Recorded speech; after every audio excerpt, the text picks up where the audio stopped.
नमस्कार दोस्तों, आप सभी का अपने YouTube चैनल आशा स्टडी पॉइंट पर स्वागत है। पेट सीरीज में दोस्तों ये सेशन होने वाला हमारा 21वां। तो चलिए 21वें सेट के बारे में चर्चा करते हैं और देखते हैं इसमें किस तरीके के प्रश्न आपके प्रतियोगी परीक्षा की दृष्टि से महत्वपूर्ण हो सकते हैं।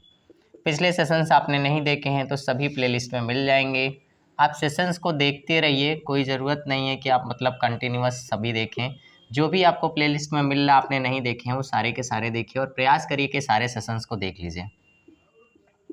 चलिए तो सेट नंबर आपका जो है 21वां, इसमें पहले प्रश्न को ले लेते हैं। पहला प्रश्न हमारा है सादृश्यता का। 9 का संबंध जो 26 से है वही संबंध आपका 81 का किससे होगा पूछा गया है। और ऐसे प्रश्नों में हमने आपसे कहा था कि ऑप्शन अगर आपके पास हो तो ज़्यादा अच्छा होता है, क्योंकि कभी कभी जो हम लॉजिक लगाते हैं वो मैच नहीं करता है, इसलिए ऑप्शन अगर मिल जाता है तो थोड़ा आसानी हो जाती है। आइए जब भी हम इसकी बात करें नंबर को, तो यहाँ पे देखिए एक नंबर है, ऑप्शंस आप देख पा रहे होंगे। तो अगर यहाँ पे देखा जाए तो 9 × 3 करें तो 9 त्रिक 27 हो जाता है, -1 करें तो कितना हो जाएगा आपका 26 हो जाएगा। यही प्रोसेस पहले देखते हैं क्या ऑप्शन मैच करता है। 81 × 3 करते हैं, -1 करते हैं तो कितना हो जाता है, 3 × 9 3, 8 त्रिक 24 और -1 करते हैं तो 242 ऑप्शन है। इसका मतलब लॉजिक आपका सही है। तिगुना करके -1 कर दिया गया, 3 गुना करके आप -1 कर देंगे तो पहले क्वेश्चन का आंसर आपका क्या हो जाएगा 242 हो जाएगा। आइए नेक्स्ट प्रश्न को लेते हैं।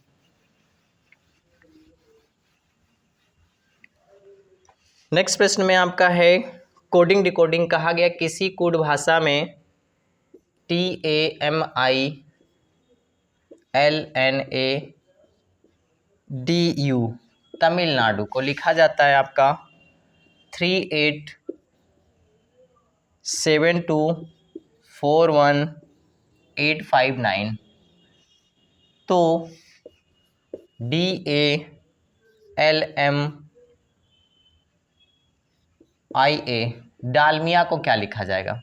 देखिए जब भी इस तरीके का कोई प्रश्न देता है तो मैंने आपसे कहा है दोस्तों कि सबसे पहले देखिए क्या नीचे वाले जो लेटर हैं ऊपर वाले लेटरों से ही मिलकर बने हुए वर्ड्स हैं क्या। तो देखिए बिल्कुल है। यहाँ पे देखें सारे के सारे जो लेटर का चुनाव किया गया ऊपर वाले से ही किया गया। इसका मतलब क्या होगा, T का 3, A का 8, M का 7, I का 2, L का 4, N का 1 और A का 8, D का 5 और U का आपका 9 हो जाएगा। यही सेम प्रोसेस हमें उठा के रख देना है। तो यहाँ पे D का कोडिंग देखिए क्या है, D के लिए 5 है और इसके बाद A के लिए क्या है 8 और L के लिए जो है वो आपका है 4 और M के लिए जो है 7 और A के लिए जो है M के लिए फिर इसके बाद क्या है आपका I के लिए जो यूज़ किया गया है चौथा लेटर यानी 2 और A के लिए फिर से आपका क्या हो जाएगा 8। तो ये दिए गए में ऑप्शन में इस नंबरों का चुनाव करेंगे तो इसको ये लिखा जाएगा। इजी होते हैं ऐसे प्रश्न, अगर जानकारी है तो आप इसको भली भांति बना पाते पेपरों में। नेक्स्ट प्रश्न में हमारा कहा गया यदि किसी घड़ी में क्लॉक का है, यदि किसी घड़ी में 7:30 हो रहे हैं यानी 7:30 बजे, 7:30 हो रहे हैं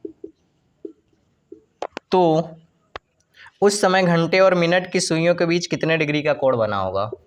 तो उस समय घंटे और मिनट की सुइयों के बीच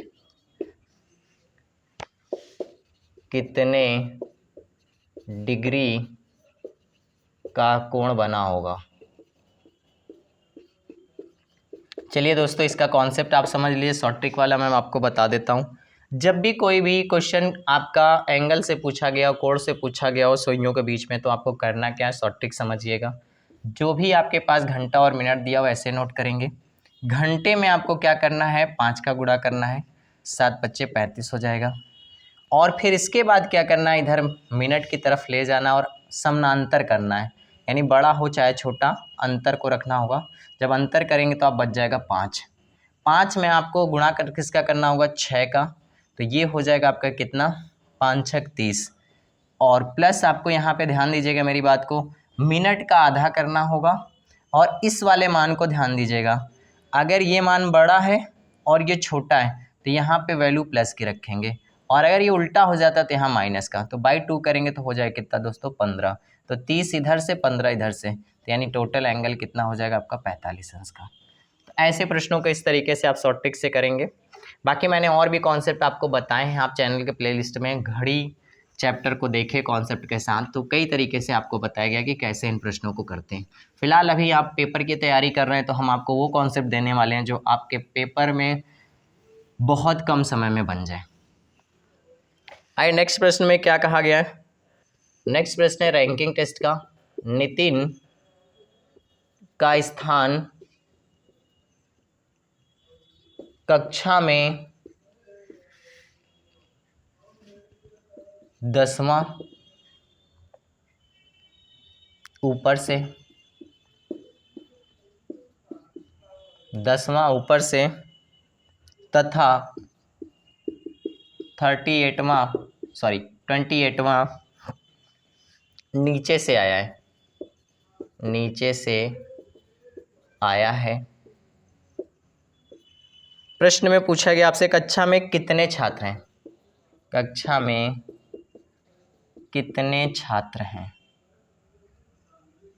चलिए, जब भी हमने आपको बताया इस तरीके का कोई प्रश्न देता है, एक ही व्यक्ति की रैंक बाएं दाएं से बताइए या ऊपर नीचे से बताइए, तो ऐड करके -1 कर दीजिएगा। 10 + 28 - 1 करेंगे तो कितना हो जाएगा दोस्तों, 38 - 1 करेंगे तो हो जाएगा इसका आंसर 37।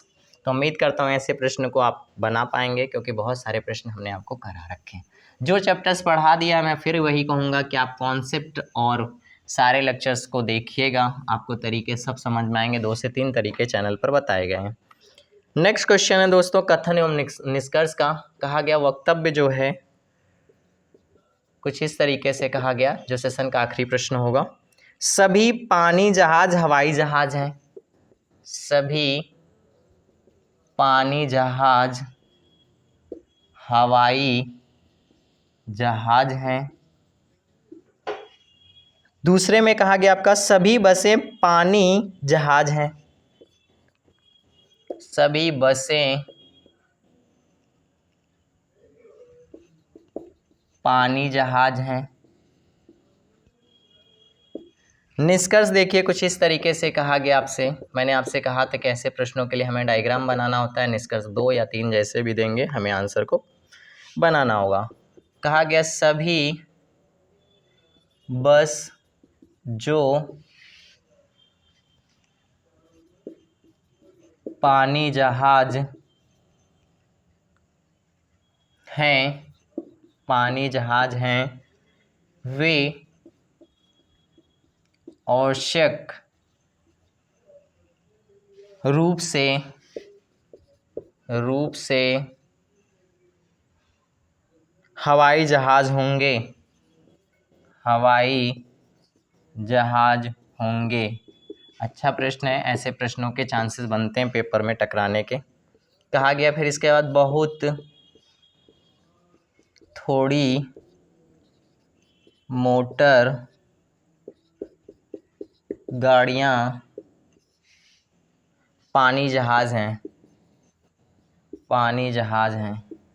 देखिए ये वाला ऑप्शन तो पढ़ते ही लग रहा है कि ये निष्कर्ष होगा ही नहीं, क्योंकि इसके बारे में जानकारी यहाँ मोटर गाड़ियों का जिक्र ही नहीं किया गया है। तो अब पहले वाले का चुनाव करते देखिए ये सही है कि गलत है। आपको बनाना होगा इसका डायग्राम सभी पानी जहाज, तो इसका मतलब क्या होगा, ये वाला पानी जहाज हो गया आपका, हवाई जहाज है तो हवाई जहाज बाहर हो गया। इसको बना दीजिए हवाई जहाज और इसको बना दीजिए पानी की जहाज। अब दोस्तों देखिए क्या कहा गया आपसे, सभी बसें पानी जहाज है, इसका मतलब बस अंदर बना दीजिए, ये हो गया बस, ये डायग्राम आपका बनेगा। अब देखिए कहा गया सभी बस जो पानी जहाज है, भाई सभी बस पानी जहाज के अंदर हैं। फिर कहा गया वे आवश्यक रूप से हवाई जहाज है, सही बात है, इसका मतलब क्या, पहला वाला निष्कर्ष सही है। तो ये हैं दोस्तों इस सेशन के सिलेक्टेड प्रश्न। फिर मिलते हैं नेक्स्ट वीडियो में। Thank you.